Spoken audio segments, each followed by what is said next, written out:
Hello. Today is St. Patrick's Day, March 17th, 2024.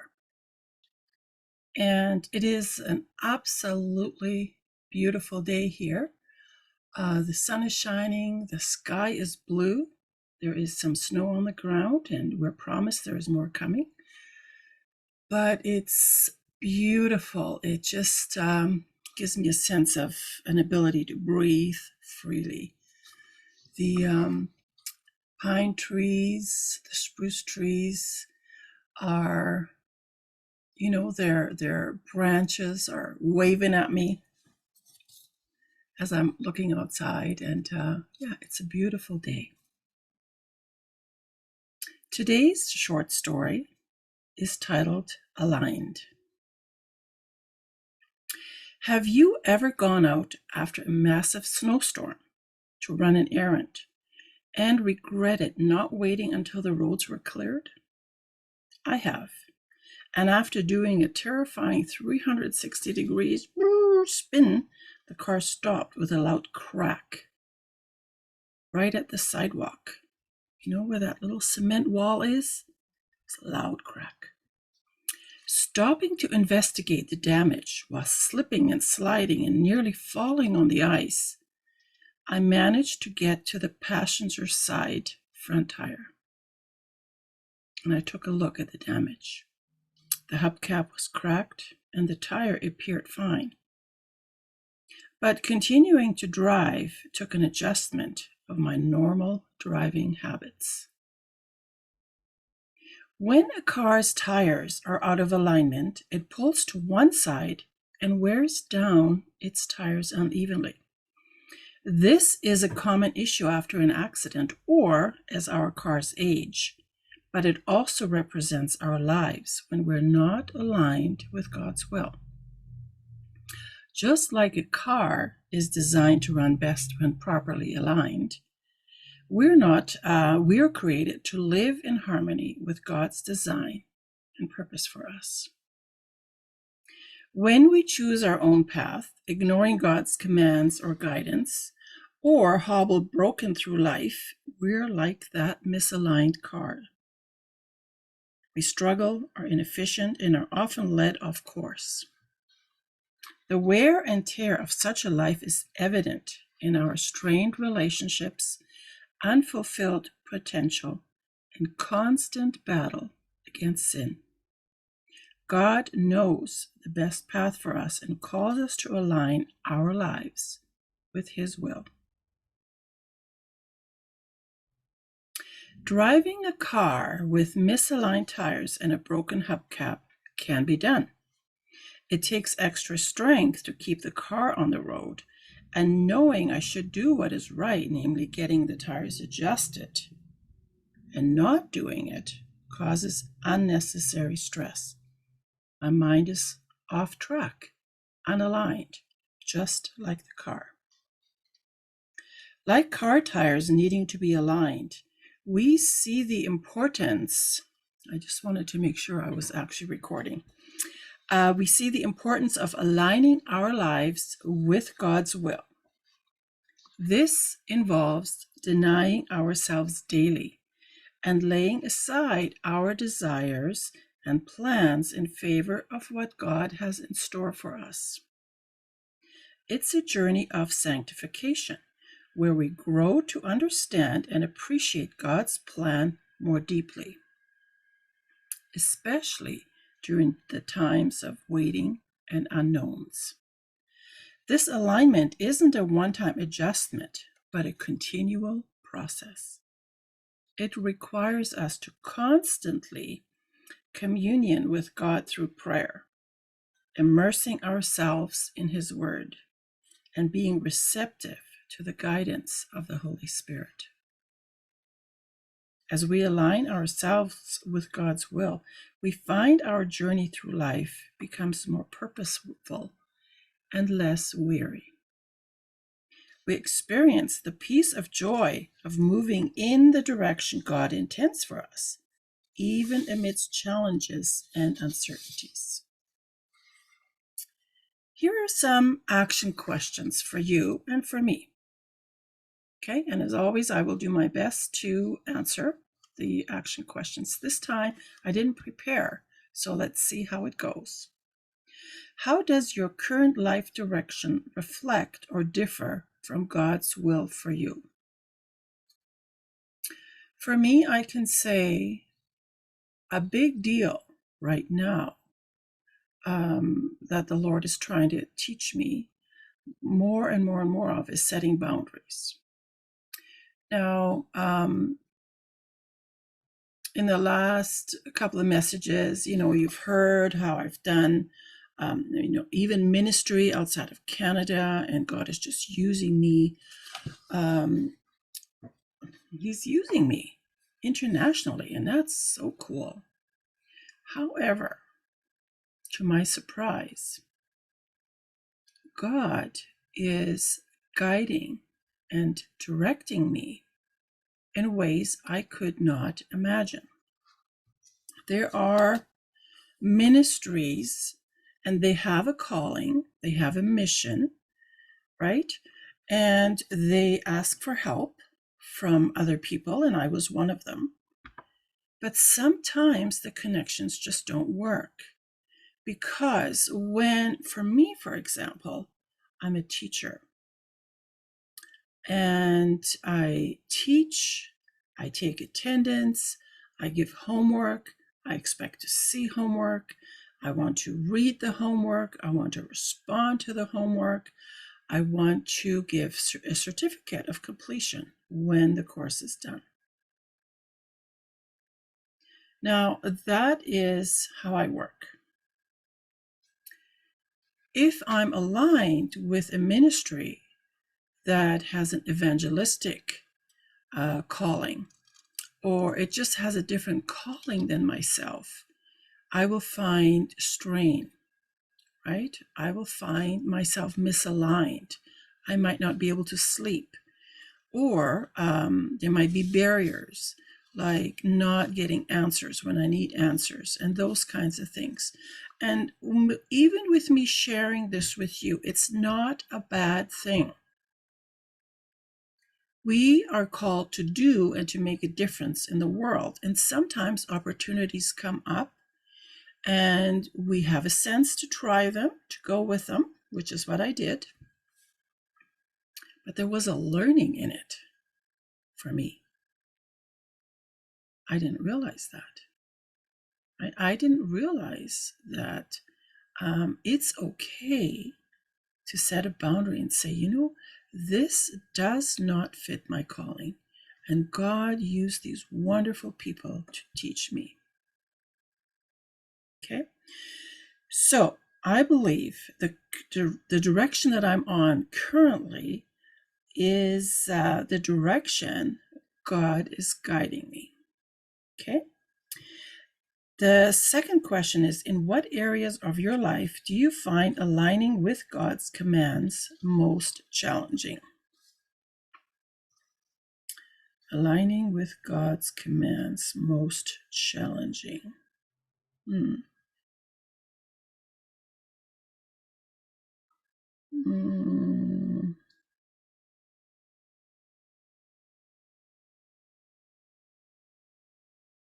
I don't know right now. I actually have to really think about that. I wonder. Let me go to the next question and see if something pops up for me. What practical steps can you take to ensure you regularly align your life with God's will?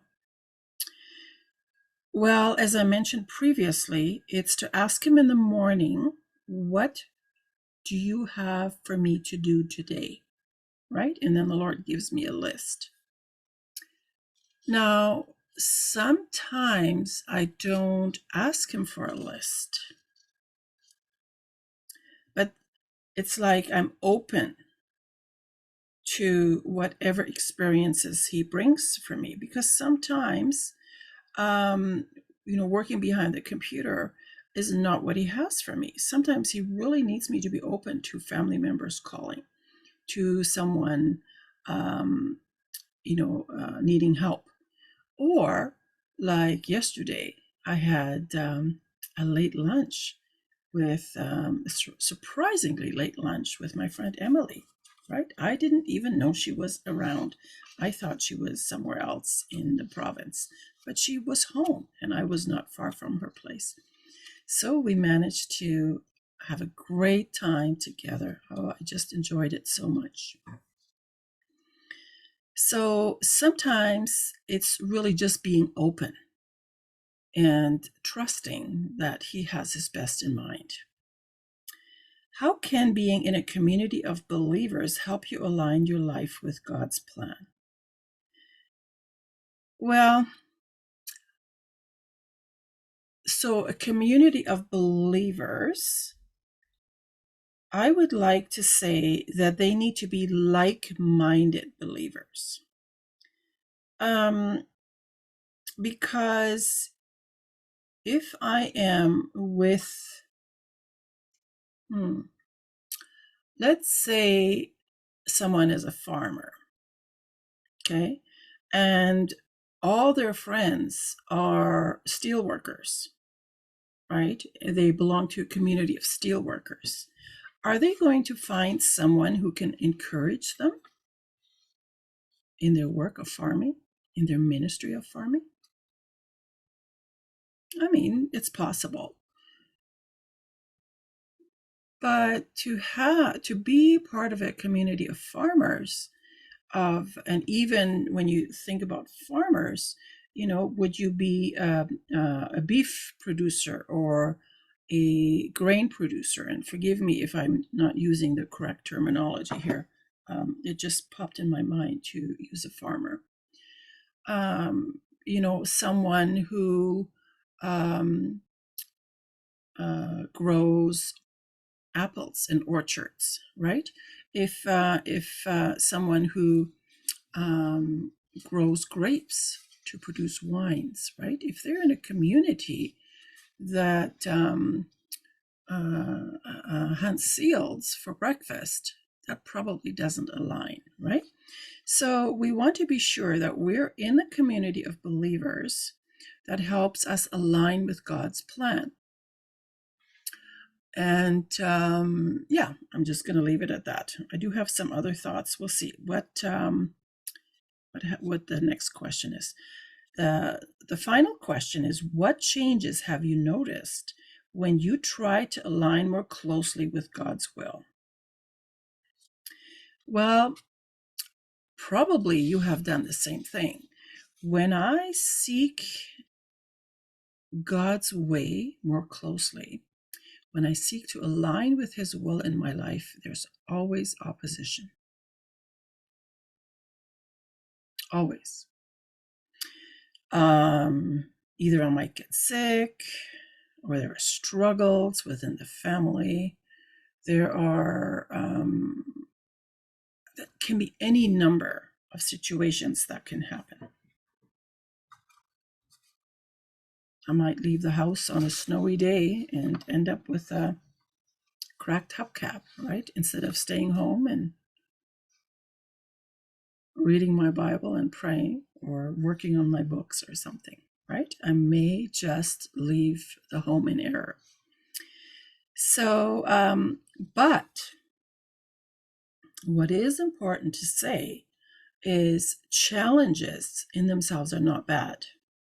Challenges, just like I said to one of my girls the other day, are actually very helpful for us because we can look back to our testimony of resilience, of how God has already helped us overcome so many difficulties. We can look back to, again, the testimony that God has is working through us, right? About the challenges we've overcome. The all the times, I don't know about you as you're listening, but how many times, especially as a student, how many times have you run out of money when you needed money and you needed to make some changes? Isn't that difficult?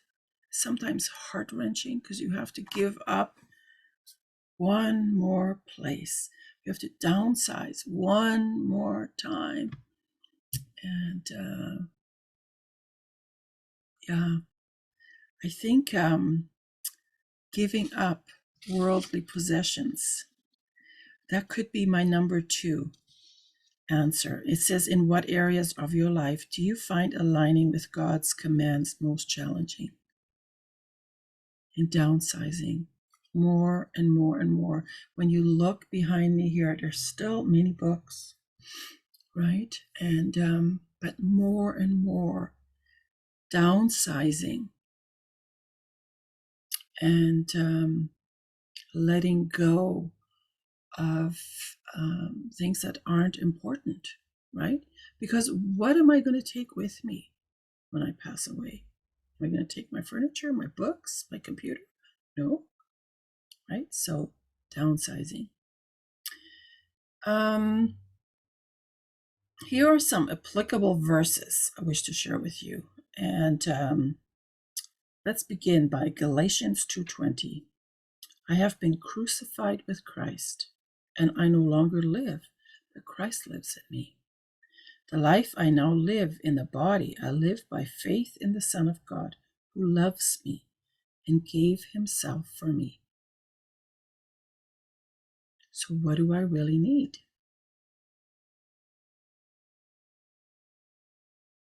He lives in me. Matthew 16:24. Then Jesus said to his disciples, whoever wants to be my disciple must deny themselves and take up their cross and follow me. And that can be so challenging, right? Especially if we have a dream of being someone who makes a lot of money, someone who has a high level of education and becomes very famous. And none of that happens. When we lose places, things, people, we lose esteem, we lose positions of that are noteworthy, right? It says, take up your cross and follow me. Proverbs 3:5-6. Trust in the Lord with all your heart and lean not on your own understanding. In all your ways submit to him, and he will make your path straight. Right? Whatever I concocted up in my own head as to what I thought I should be, when Jesus is done with me, right? I need to submit that all to him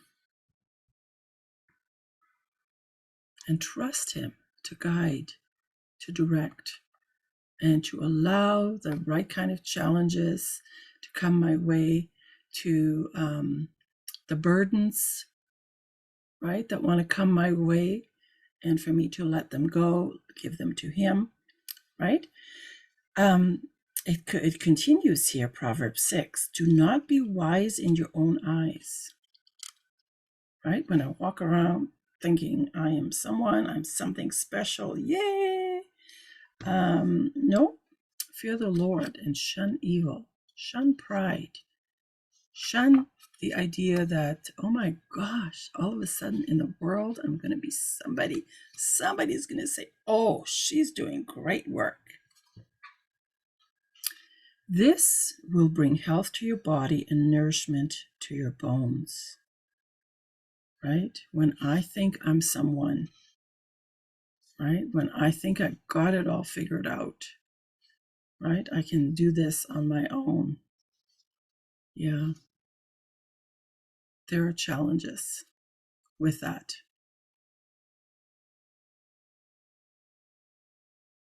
And I pause as I think about it. You know, if I can't lean on Jesus because I've walked away from him, or, you know, I just made a decision that there's another God with a little g, you know, that's more important to me than Jesus is. Well,